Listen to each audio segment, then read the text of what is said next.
एक तांत्रिक 32 लक्षण वाले स्वस्थ ब्राह्मण पुत्र की बलि देने का तांत्रिक अनुष्ठान करता है ताकि उसकी आसुरी शक्तियां और बढ़ जाएं। इसी हेतु वह एक ब्राह्मण पुत्र को मारने के लिए उसके पीछे पड़ता है, परंतु वह ब्राह्मण पुत्र भागकर जंगल में चला जाता है और वहां उसे एक प्रेत मिलता है जो ब्राह्मण पुत्र को उस तांत्रिक से बचने के लिए शक्तियां देता है और वही प्रेत रूप में पेड़ पर उल्टा लटक जाने को कहता है और यह भी कहता है कि जब तक उस पेड़ पर रहेगा तब तक वह तांत्रिक उसे मार नहीं पाएगा। वही ब्राह्मण पुत्र बेताल होता है।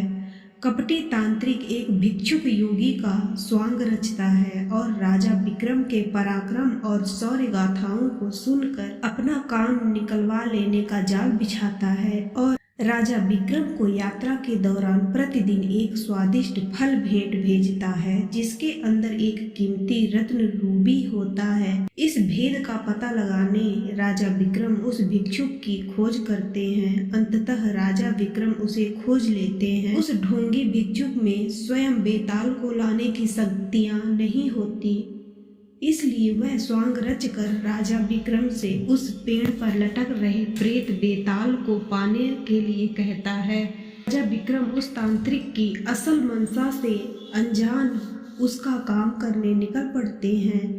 राजा विक्रम पेड़ से बेताल को हर बार उतार लेते हैं और उस भिक्षुक के पास ले जाने लगते हैं। रास्ता लंबा होने की वजह से हर बार बेताल कहानी सुनाने लगता और यह शर्त रखता है कि कहानी सुनने के बाद यदि राजा विक्रम ने उसके प्रश्न का सार्थक उत्तर ना दिया तो वह राजा विक्रम को मार देगा और अगर राजा विक्रम ने जवाब देने के लिए मुंह खोला तो वह रूठकर फिर से अपने पेड़ पर जाकर उल्टा लटक जाएगा। घनघोर अंधेरी रात में राजा विक्रम अपनी खुली तलवार लिए बेताल को पकड़ने आगे बढ़ते हैं और अपने पराक्रम से बेताल को वश में करके अपने पीठ पर लाद कर ले जाने लगते हैं। सफर लंबा होने के कारण बेताल राजा विक्रम को कहानी सुनाता है और हमेशा की तरह शर्त रखता है कि अगर कहानी सुनने के बाद तुमने उत्तर देने के लिए मुंह खोला तो मैं उड़ जाऊंगा। बेताल कहानी सुनाना शुरू करता है। चंदरपुर गांव में एक वृद्ध स्त्री रहती थी। उसका एक बेटा था जिसका नाम दगड़ू था। वह स्त्री नए पुराने कपड़े सिलने का काम करके अपना और अपने बेटे का पेट पालती थी। दगड़ू एक कामचोर और आलसी लड़का था और दिन रात अपसपने देखा करता था।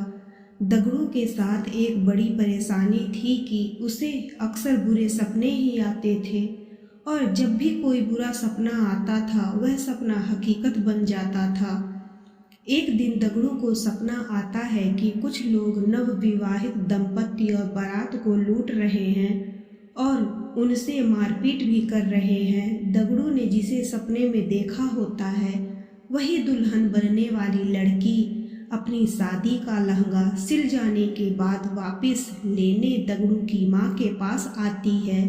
दगड़ू फौरन उसे सपने वाली बात कह देता है। वह लड़की अपनी माँ और ससुराल वालों को यह बात बताती है, पर सब लोग इस स्वप्न वाली बात को वहम समझकर अनसुना कर देते हैं। शादी के बाद जब वर वधू बारात के साथ जा रहे होते हैं तब सपने वाला वाकया सच में घटित हो जाता है और इस पूरी घटना में दगड़ू पर आरोप लगते हैं कि वही लुटेरों से मिला होगा, वरना उसे कैसे पता चल सकता है कि ऐसा ही होगा। और शक की बिनाह पर सारे लोग मिलकर दगड़ू की खूब पिटाई करते हैं। इस घटना के कुछ दिनों बाद एक रात दगड़ू को सपना आता है कि मोहल्ले में रह रही चौधरायन का नया मकान गृह प्रवेश के दिन जलकर खाक हो जाएगा।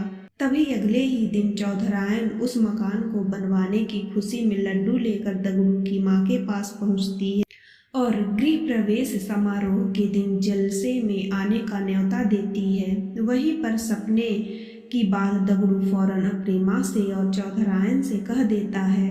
चौधरान गुस्से में लाल पीली हो जाती है और उल्टा दगड़ू की माँ को ही कहने लगती है कि तुम्हारा बेटा ही काली जुबान वाला है और उसके बोलने से ही सबके साथ अनर्थ हो जाता है। चौधरान गुस्से में जली कटी सुनाकर माँ बेटे को भला बुरा कहकर वहाँ से चली जाती है।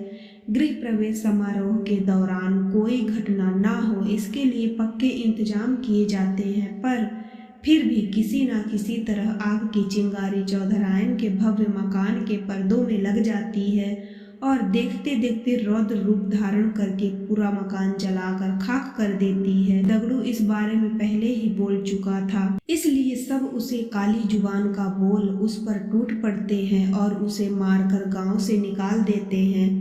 दगड़ू समझ नहीं पाता है कि लोगों को सच सुनकर उसी पर क्रोध क्यों आता है। खैर, दगड़ू एक दूसरे राज्य चला जाता है जहां उसे रात की पहर में महल की चौकीदारी करने का काम मिल जाता है। वहां के राजा को अगले दिन सोनपुर किसी काम से जाना होता है, इसलिए वह रानी को कहते हैं कि उसे सुबह जल्दी उठा देना।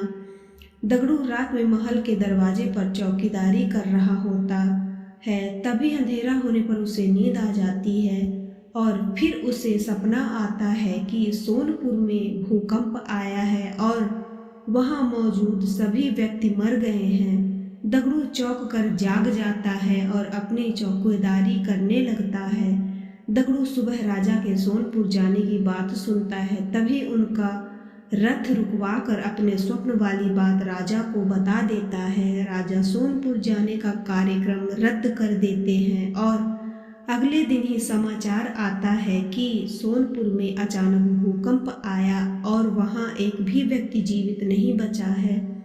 राजा तुरंत दगड़ू को दरबार में बुलाकर सोने का हार भेंट देते हैं और उसे नौकरी से निकाल बाहर करते हैं। इतनी कहानी सुनाकर बेताल रुक जाता है और राजा विक्रम को प्रश्न करता है कि बताओ, राजा ने दगड़ू को पुरस्कार क्यों दिया और पुरस्कार दिया तो उसे काम से क्यों निकाला। राजा विक्रम उत्तर देते हैं कि दगड़ू ने अमंगल स्वप्न देखकर उसका वृतांत बताकर राजा की जान बचाई, इसलिए उसने दगड़ू को पुरस्कार में स्वर्ण हार दिया और दगड़ू काम के वक्त सो गया, इसलिए राजा ने उसे काम से निकाल दिया। बेताल अपनी शर्त के मुताबिक राजा विक्रम के उत्तर देने के कारण हाथ छुड़ाकर वापस पेड़ की ओर उड़ गया।